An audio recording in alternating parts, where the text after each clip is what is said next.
ng carrots, at saka bell pepper. And niluto ko, luto na yung chicken, lahat-lahat. And that's all for today's video, guys. Thank you.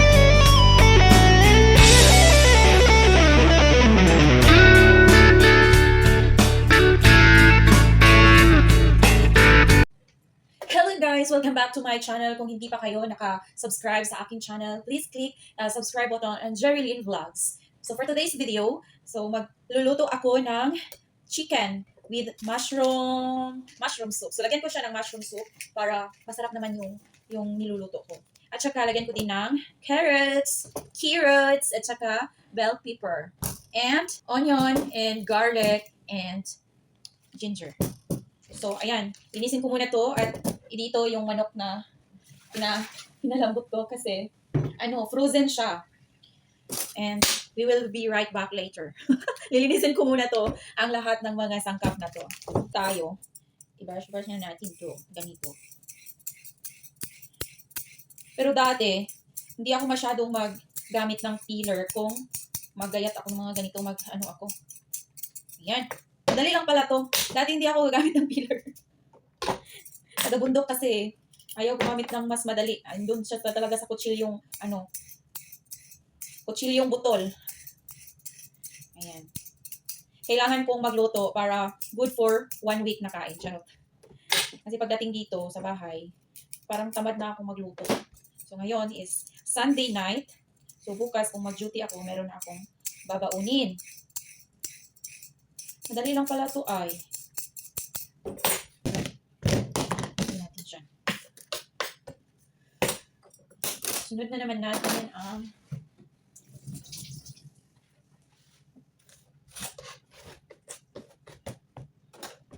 yung bell pepper. Ano lang to, square lang ang pagka-slice. Pang design lang to, char. Design. Yan. Ganun lang natin. Medyo malapit yung una. Wala pa rin kaming amo dito, kaya makapagluto ako ng kahit ano-ano. Pero kung andito yung amo mo, siguro mamamayat na ako. Mahihiya ako magluto. Kasi kung anong mga niluluto nila, yun din ang kakainin mo. O, diba? It's your choice. Pero minsan, magluto din ako. Kasi may pagkain na sa kanila na para lang sa kanila. Madali lang. Ang sarap, bakit kaya na masarap kumain pag yung niluluto ko ay may luya? Meron namang dito, baka, beef na, pero naumay na ako sa baka. Iba yung pagkaumay ko. Naumay talaga. Ayan. Ganyan lang natin. Ganyan. Sakit sa mata, guys. Ang sakit sa mata. Separate lang natin para makahiwa tayo sa ibang.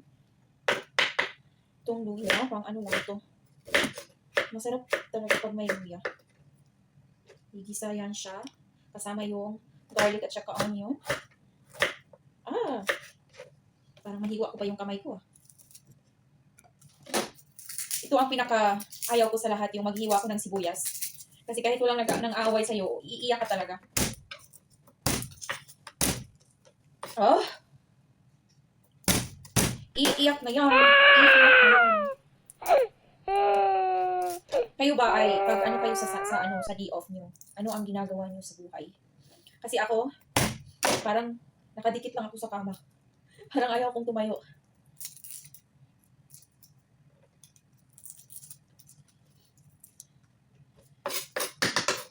Ayan, hihiwain na natin ang ating garlic. Dito natin yan ilagay.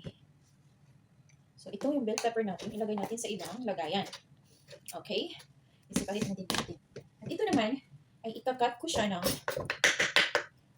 square lang din.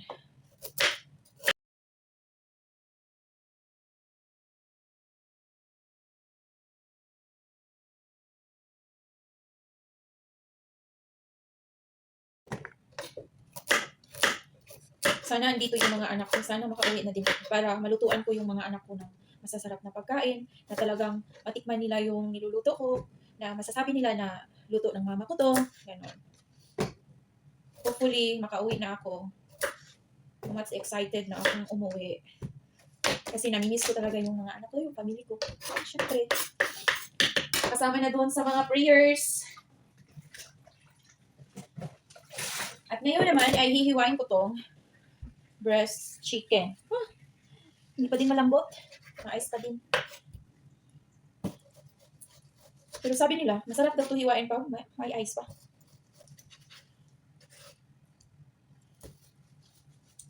Ayan.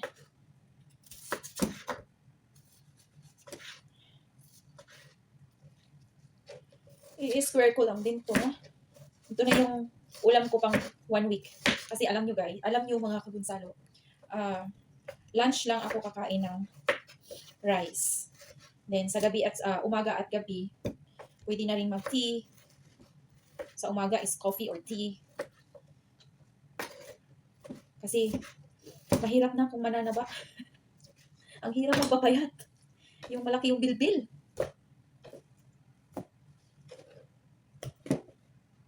So ngayon, lilinisan muna natin yung pinaghiwaan natin. Para malinis yung kaluto.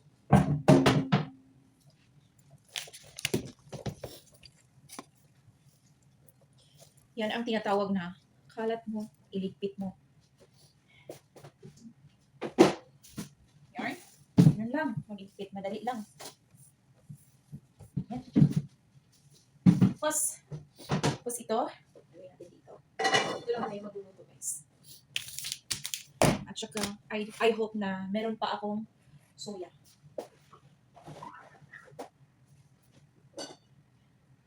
Meron soya guys.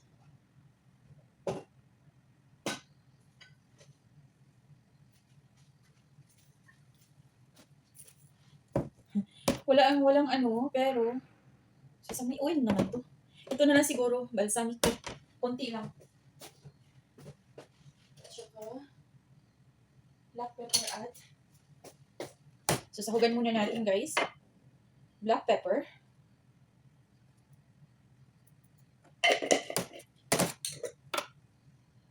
Asin. Para may taste naman yung manok. Sesame oil. Walang ibang pang marinate ay. Ito na lang. Ubusin ko na lang. Wala naman laman. Okay. At isang balsamico. Walang suya eh. Ito na lang. Kompleto na siguro to. Asim at saka may suya. Buot-buot. At ilagyan din natin ng garlic powder. Ayan. Nilinisan ko yan mamaya. Maghugas muna tayo ng kamay. At yung pag-marinate natin ay kakamay-kamayin natin. Ayan siya.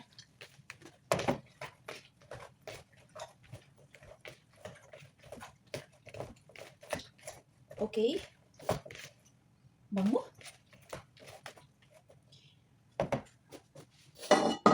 Napalo siya.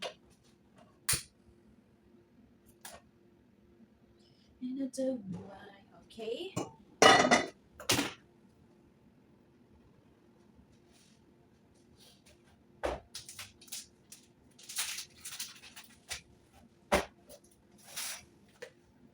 Mainit na ang ating kawali. Lagyan lang natin ng konti. So, before ko mag-fry before ko i-fry yung garlic at saka ginger at onion, iuna ko muna tong carrots tsaka tanggalin ko. Para siya.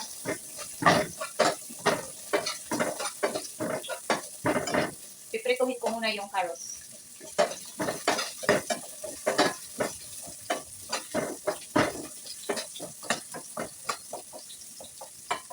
Ito yung recipe ko ngayon. Manok with mushroom soup.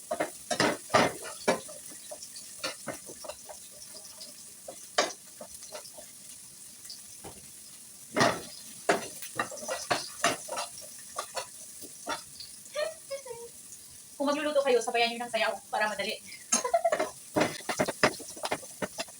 Ngayon, sana is pupunta ako sa sister ng amo ko. Pero, walang maghahatid sa akin doon.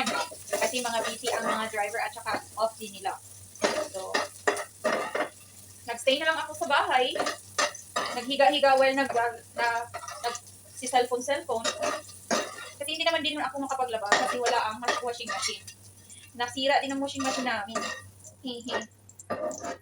Ngayon, lagay na natin una ang luya. Para brown yan siya. Iwan natin ang exhaust fan, mga guys. Para hindi tayo kasi yung kasama ko dito is sensitive talaga. Ano na lang, sabay na lang.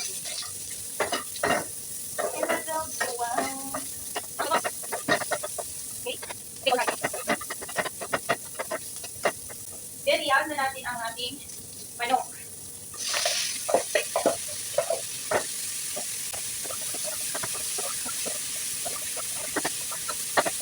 Yan muna siya, mag-fry siya.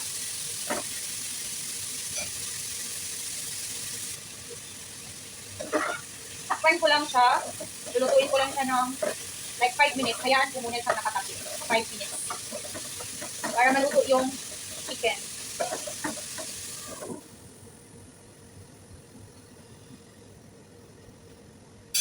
At dito naman sa pinaglagyan ko kanina ng manok, meron pa naman dito na yung timpla ng manok.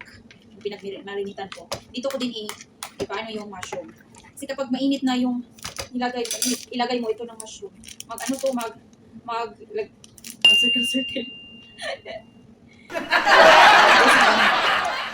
Para masarap. Diba? Pinunin lang.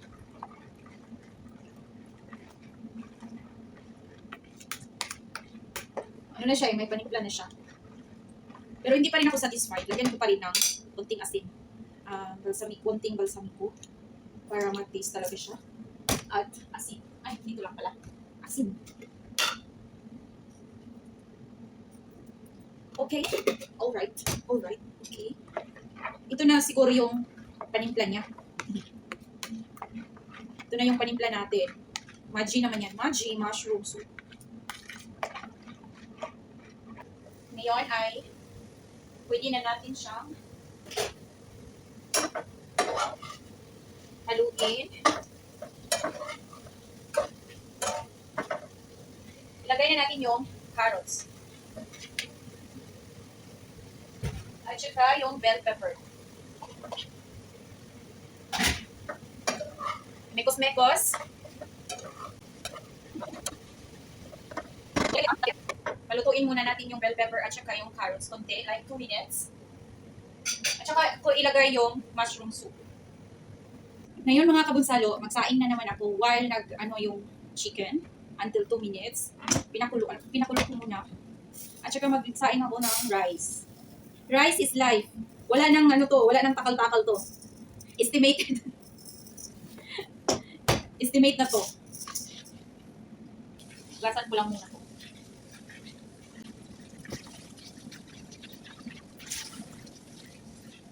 Hindi naman to mabaho, Egyptian rice naman ito. So, hindi ko lang to hanggang 5 times na huhugasan, hanggang 3 lang. Pero, dadamihan ko siya ng tubig para maluto talaga siya. Pag hindi mo damihan ng tubig, parang matigas pag kinabukasan mo pa kakainin, especially na galing na siya sa fridge. Ayan. Lagay na natin to dito para maluto na.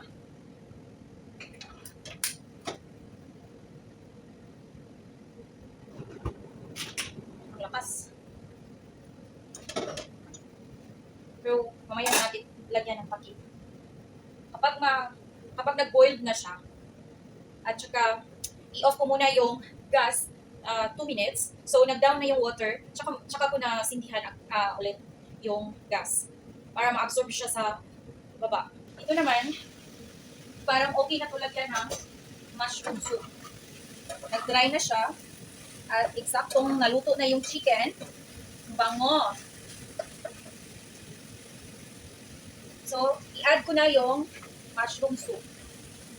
Yan. Damihan na natin ng tubig para maraming sabaw. Masabaw kasi talaga ako. Ang lame, lame. So, ideya ko lang to ha. Ideya ko lang to. Baka gusto niyo rin, gawin niyo sa inyo para may ulam kayo. Siya, madali siyang naglapot. Inaan natin kunti yung gas para makapag-boil siya ng maayos. Yan. Bango. Bango talaga, bango. And of course, tikman ko muna siya bago ko siya takpan ng 1 minute.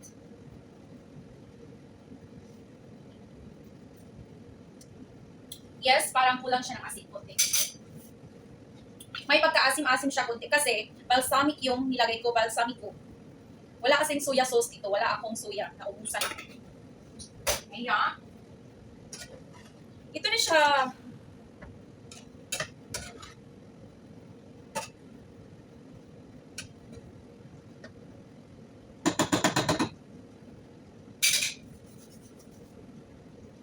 Takpan natin ng isang minuto para kunin na natin siya sa gas.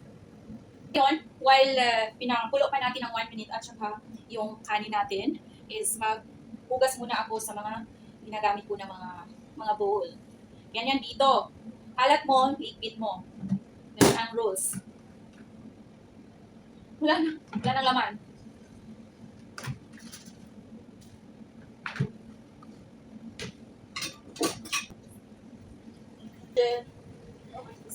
Now, it's good now. Oh, you're YouTube. Yeah. Ito na may... See, Grace, come. Ito na may YouTube. Ito mo na. Why? So, luto na yung niluto ko. Luto na yung chicken. Lahat-lahat. And that's all for today's video, guys. Thank you for watching. Hope you like it. If you want to do it in your home, do it now. Super, super yummy. Bye! Don't forget to subscribe.